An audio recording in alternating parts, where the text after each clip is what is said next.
North south university admission test preparation block 3। Hello everyone, আসসালামু আলাইকুম। আশা করি তোমরা সবাই খুব ভালো আছো, আমিও আলহামদুলিল্লাহ ভালো আছি। আর ভিডিওর শুরুতেই ডিসক্লেমার দিয়ে নিচ্ছি যে আজকের ভিডিওতে আমি সম্পূর্ণ পড়া কমপ্লিট করতে পারি নাই, আর আজকের ভিডিওটা অনেক ছোট। তো আজকে সকালে আমি সকাল 7:20-এর মধ্যে পড়তে বসছি। 7:20 ধরে নাও, 7:30 থেকে 10টা পর্যন্ত পড়ছি। তারপরে 1 ঘন্টা ব্রেক দিয়ে খাওয়া দাওয়া করে আবার 11টার দিকে পড়তে বসছি। তখন আমাদের বাড়ির পাশে এই অবস্থা ছিল।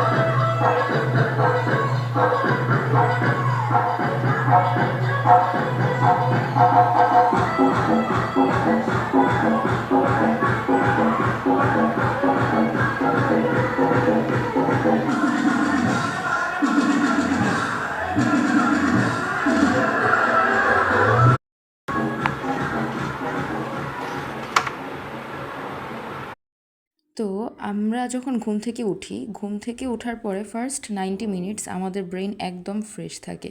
তো তোমরা চেষ্টা করবা, বা আমি যেটা চেষ্টা করি তোমরাও চেষ্টা করবা, যারা জানো না বা জানো সবাই চেষ্টা করবা যে সকালে ঘুম থেকে ওঠার পরে এই ফার্স্ট 90 মিনিটস অন্য কোনো দিকে নষ্ট না করার।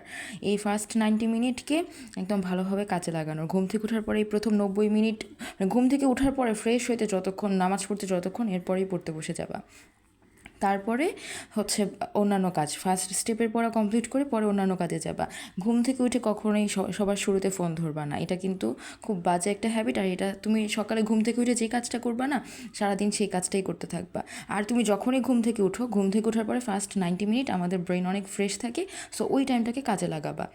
তো এটা ছিল আজকে একটা ছোট্ট টিপস তোমাদের জন্য। আর এখানে আমি সারাদিন যতটুকু পড়া কমপ্লিট করছি সেটা লিখতেছিলাম। আজকে মেইনলি আমার ম্যাথের লেকচার 2 কমপ্লিট হয়েছে, লেকচার 3-এর অর্ধেক কমপ্লিট করছি। এখন যখন ভয়েস ওভার দিচ্ছি তখন লেকচার 3 করতেছিলাম। তো আজকের ভিডিও এই পর্যন্তই।